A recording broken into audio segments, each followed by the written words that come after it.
And this is the reality since February, since March. Manchester United and De Gea are in advanced negotiations to extend the contract. Hey guys, welcome back on the channel. Fabrizio Romano here as always to keep you posted on the transfer market. And today guys, we touch on something important about Manchester United. There could be some news on the next signing, but also what's going on with Mateo Kovacic. Boom, important situation to update. N'Golo Kanté, what's going on? Romelu Lukaku, let's jump into it together.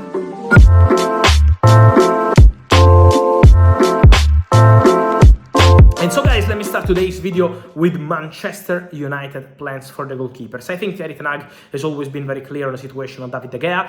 And this is the reality since February, since March. Manchester United and De Gea are in advanced negotiations to extend the contract.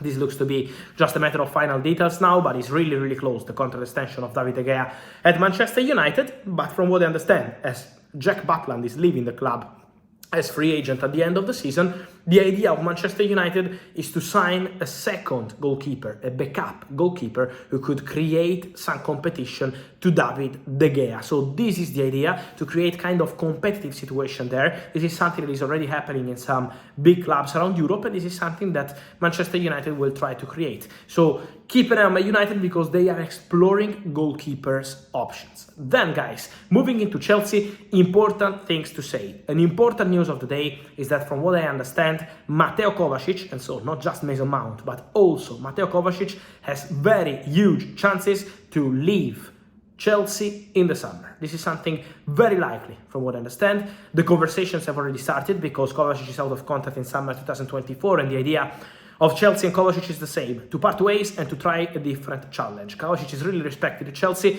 but it's probably time for him to go and for Chelsea to move on and go with different midfielders. So what I can tell you is that in Chelsea plans there is to put Kovacic on the market, and Manchester City are among clubs really interested in Kovacic. Nothing is decided or done yet, but Manchester City are having contacts and conversations to explore the option of Mateo Kovacic. It's one of the names they have in the list at Man City. So City appreciate Kovacic and is one of the possibilities for their midfield. Keep an eye on Mateo Kovacic and Man City, but also to other clubs who can still enter the race. N'Golo Kanté was close to extend his contract at Chelsea. We know this was very imminent. Also, his agent spoke to the French press a few weeks ago, saying that it was very likely to see N'Golo Kanté staying. So the idea of the player has always been the same, to stay, to change also the situation on his salary, to stay at Chelsea. He loves the clubs, he loves the city.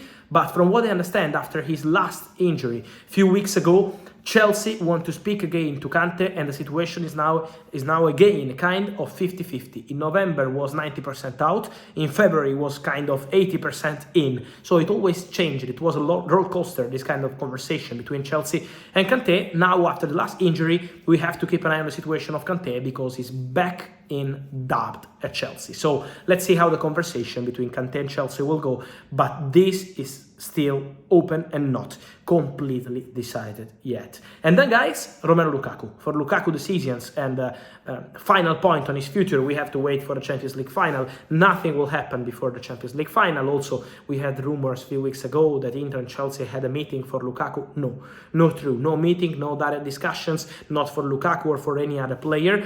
Everything between Inter and Chelsea will be discussed after the Champions League final. What is important to say is that from what I understand, Romelu Lukaku priority is still to stay at Inter. Inter are optimistic on keeping Romelu Lukaku, but they know they have to find the right formula to speak to Chelsea and to reach an agreement. But they are optimistic because they feel that Romelu Lukaku wants to stay, wants to continue in Milano, wants to continue in Italy, wants to wear Inter shirt. And so let's see how they will go from there. But for sure, Lukaku priority is Inter. So the conversation will start after the Champions League final, but this is the priority of the player as of now. And so guys, let me know your thoughts on the future of Romelu Lukaku, Mateo Kovacic, N'Golo Kanté, so many things happening around Chelsea, but also Manchester United and new goalkeeper. Who has to be that goalkeeper for Man United? Send in your questions, guys, as always, here in your comments, and see you soon here on the channel with Fabrizio. Remember to like this video, turn on the notification bell, subscribe to the channel, and speak soon.